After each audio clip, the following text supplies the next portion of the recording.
Ya,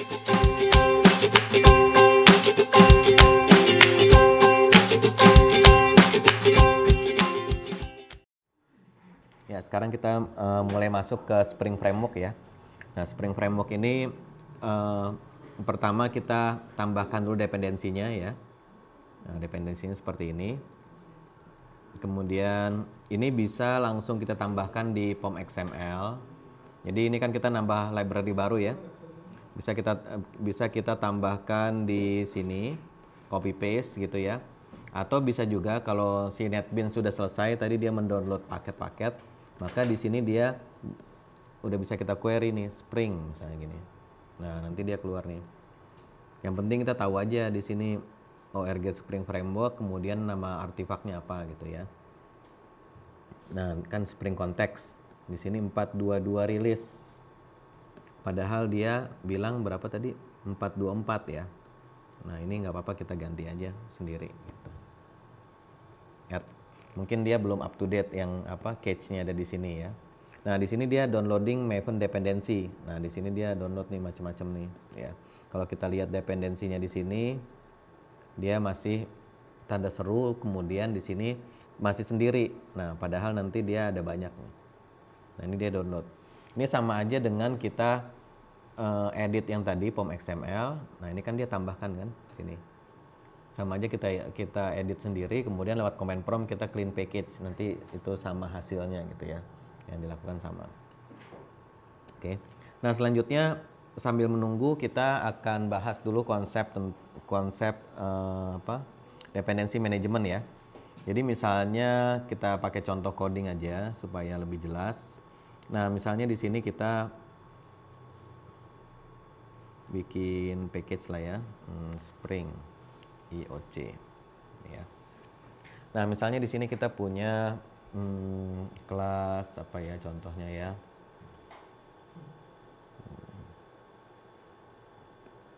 Nah, dia udah nambah nih ya. Spring no Spring demo ya. Nah, kemudian misalnya di sini kita punya file contoh aja nih, koneksi database ya, database. Nah, di sini kan biasanya kita punya private string servernya, kemudian ini ya.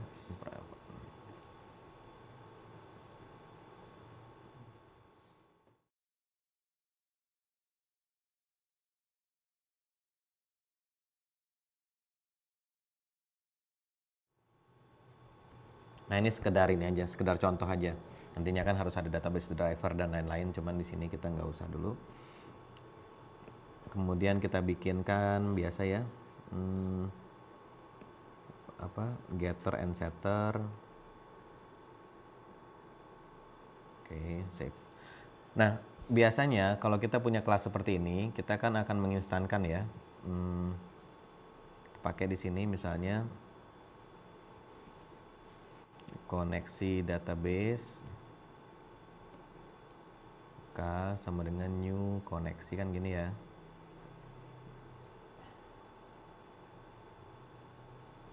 Kemudian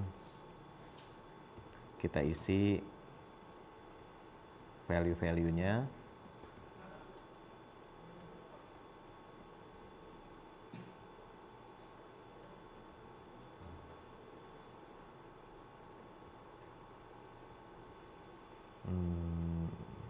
Yang gini.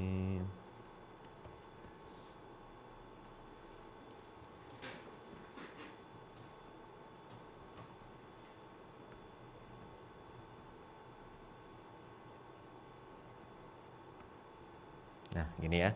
Ini kan menginstankan objek biasa. Kemudian begitu kita mau pakai objeknya, misalnya server sama dengan, ya ini kita baca lah value-nya ya. Get server gini kan. Nah, gini.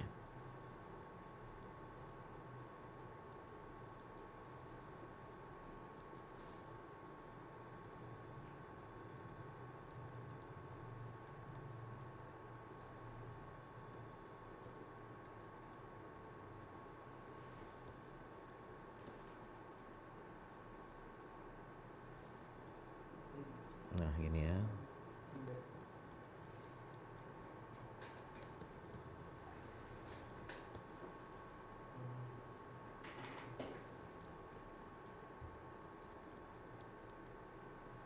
Oke, kita coba jalanin.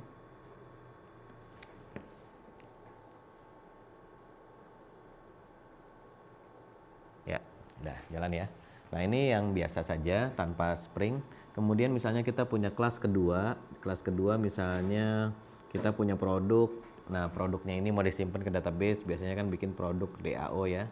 Ini ya. Nah, produk DAO ini misalnya kita punya method public void simpan gini ya.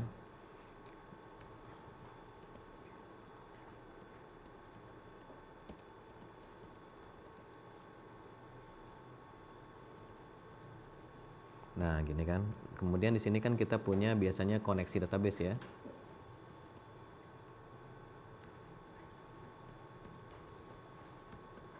Oke. Kemudian kan kita gunakan koneksinya kan. Nah, ginilah gampang. Oke. Nah, kemudian kalau kita mau pakai di aplikasi, nanti kan berarti kita instankan lagi kan. Produk DAO.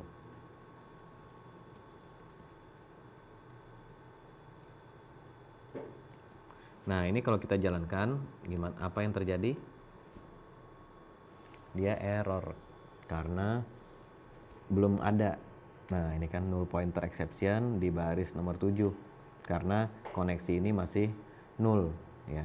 Jadi gimana caranya? Ya kita isi dulu.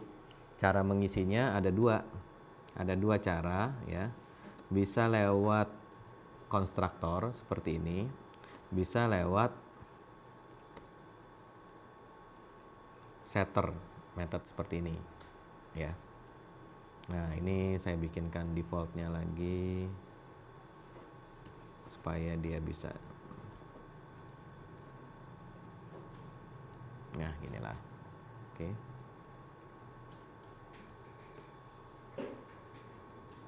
Nah, ini kan nggak error ya.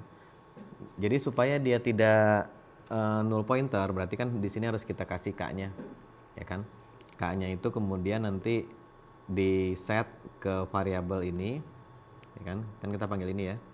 Ini di set ke sini, ini nyambungnya ke sini, kemudian digunakan di sini, ya. Nah, jadi kalau ini kita jalankan, ini dia tidak error. Nah, ini ya, jalan. Atau alternatif kedua bisa seperti tadi, cuman kita isi dulu pd set koneksi K, kemudian baru simpan.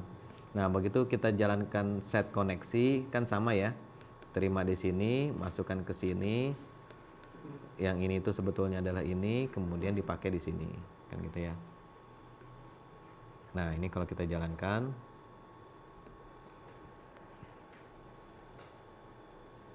nah seperti ini ya, jalan. Nah, ini cara manual. Cara manual artinya kita tidak pakai framework, tidak pakai Spring ya. Kalau kita bikin seperti ini nanti begitu nanti produknya DAO-nya banyak, ada customer, ada transaksi, ada macam-macam gitu ya. Nah, kita harus bikin satu-satu nih ya. Kemudian kita harus set satu-satu gitu ya. Nah, jadi ini agak agak merepotkan gitu ya. Kemudian juga nanti biasanya dia terpisah-pisah inisialisasinya sehingga tidak susah ditemukan. Yang satu misalnya di screen buat ngupdate produk, kita buat produk DAO. Nanti di tempat lain kita mau query misalnya menampilkan di combo, query lagi bikin lagi gitu ya. Jadi objeknya tersebar-sebar. Nah, jadi kita bisa pakai Spring. Jadi kalau pakai Spring di sini kita bikin satu lagi misalnya. Nah, di sini kita bisa minta buatkan sama Spring. Jadi tolong diurus objek-objek saya gitu ya. Nah, gimana caranya? Kita bikin file konfigurasi. Zaman sekarang sebetulnya dia sudah menggunakan ini semua, sudah menggunakan Java config. Cuma untuk kebutuhan menjelaskan tetap yang XML lebih gampang dijelaskan. Nah, di Maven ini ada folder khusus namanya resources. Resources ini biasa kita gunakan untuk menyimpan file-file yang bukan source code Java, XML atau properties atau macam-macam masuknya ke sini. Ya, resources. Nah, di sini kalau kita buat di NetBeans nanti dia ada ininya nih, ada satu tab lagi other sources di sini. Nah, di sini kita bikin new empty file aja. Empty file namanya misalnya Halo Spring. Tipe datanya atau tipe filenya XML ya. Nah, di sini ada ya XML ya, biasa namanya XML kan pasti ada headernya. Nah, ini karena saya takut salah, saya copy aja dari sini.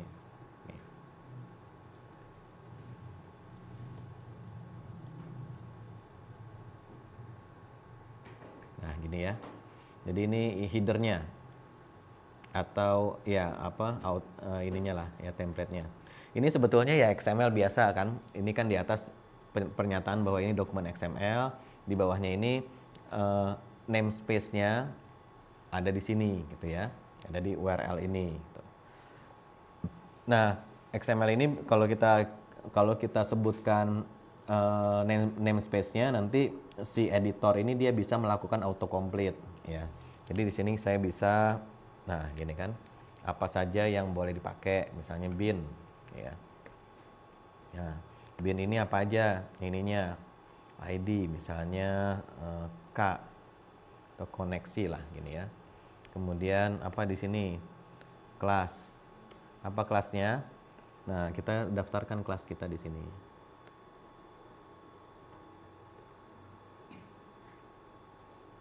Ini nggak ada koneksi database.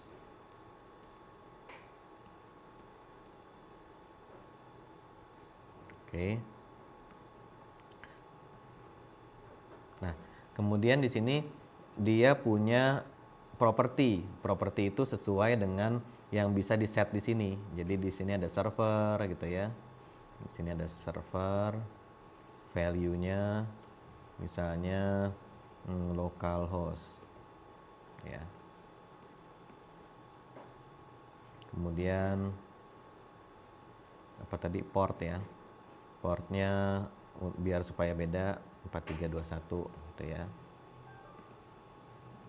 Kemudian di sini apalagi tadi, nama database,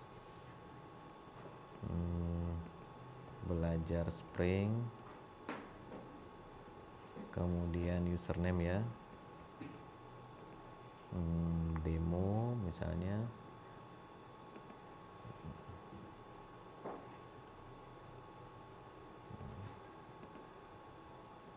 Nah gini, oke. Nah, ini sebetulnya sama yang dimaksud dengan seperti ini. Nah, ini sama ya. Oke. Nah, kemudian kita kan daftarkan di sini. Kemudian kita mau ambil dari kode program kita, si objek tadi. Jadi kita instankan dulu nih application context. Jadi application context itu objeknya si Spring. Nih. Misalnya CTX, nama variabel bebas saja ya. Nah, si application context ini bisa dibuat dari macam-macam. Yang sekarang ini kita mau ambil dari XML. Jadi kita menggunakan class path XML application context. Nah, di sini ya. Kemudian lokasinya di mana? Lokasinya kan ada di dalam folder src main resources ya. Ini masuk ke dalam class path. Jadi artinya kita bisa cari menggunakan awalan class path. Tadi apa namanya? Halo Spring XML. Nah, oke. Ini di sini ada error. Jadi dia minta di new, kurang new. Nah, ini ya. Kalau sudah, kita bisa ambil nih koneksi database K sama dengan CTX get bin. Nah, get bin ini nanti bisa macam-macam. Bisa dia pakai string, keluarnya objek ya. Atau berdasarkan tipe datanya. Kalau tipe datanya langsung dia misalnya koneksi database kelas. Jadi carilah objek yang tipe datanya ini gitu ya. Nah, kemudian kita copy paste dari sini, tampilkan coba benar nggak si K-nya ini kebaca gitu ya. Nah, oke, coba kita jalankan.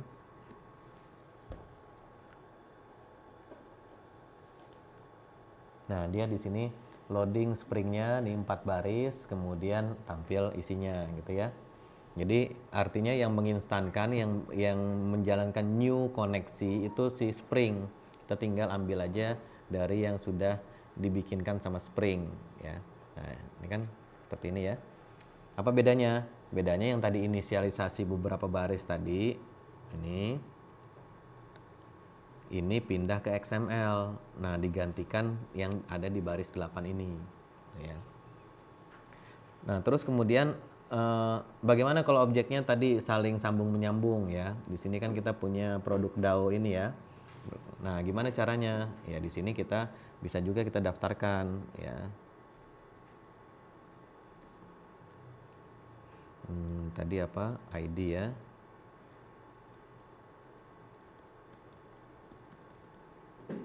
Nah, gini. Kelas sama dengan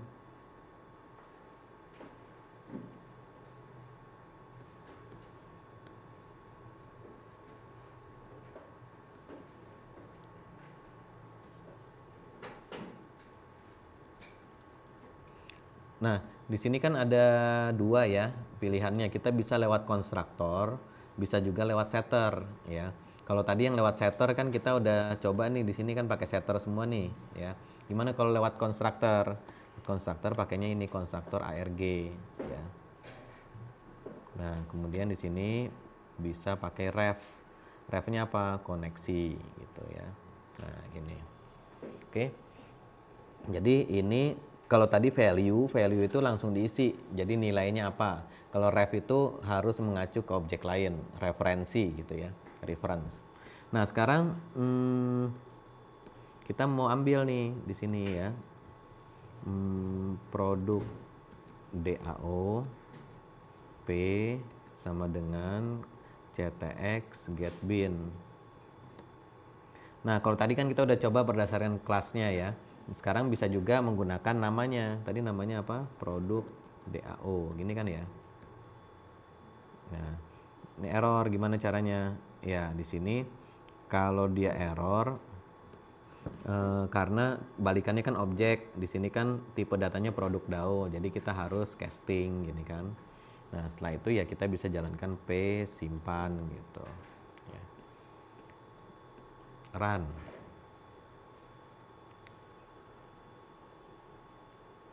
Nah, di sini kan, ini berarti dia sudah bisa udah bisa nyambung gitu ya. Nah, kenapa sih kita harus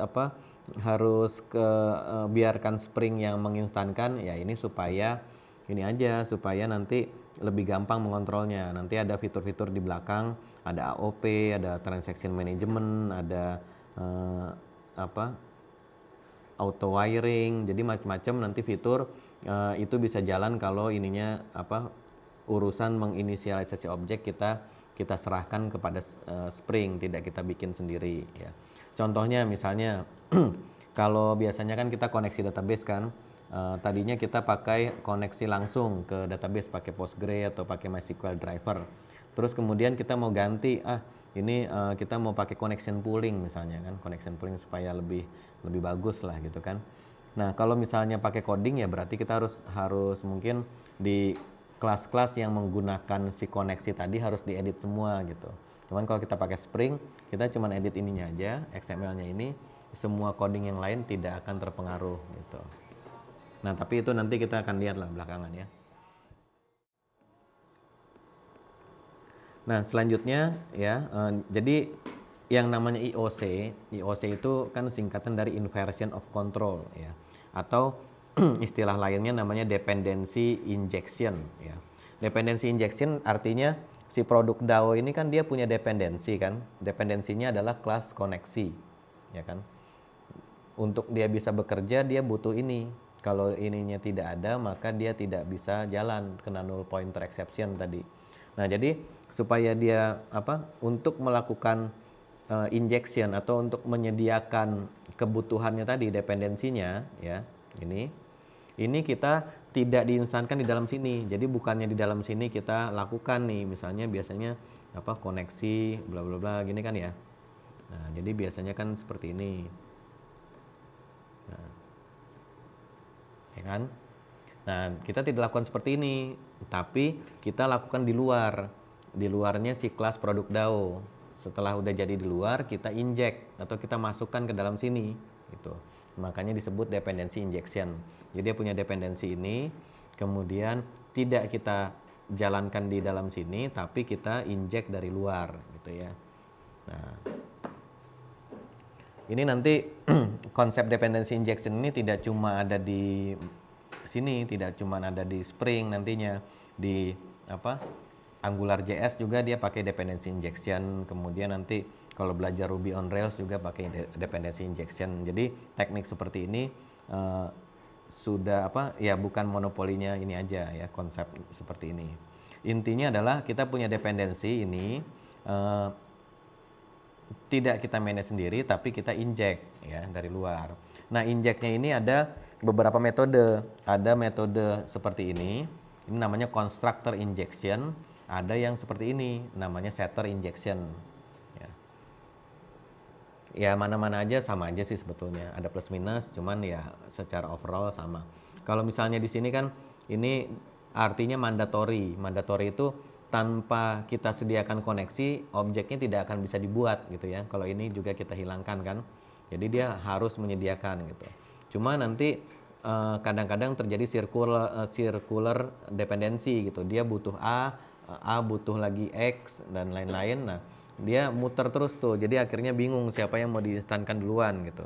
Nah, jadi kita bisa pakai setter injection ini. Udah bikin aja kosong gitu ya.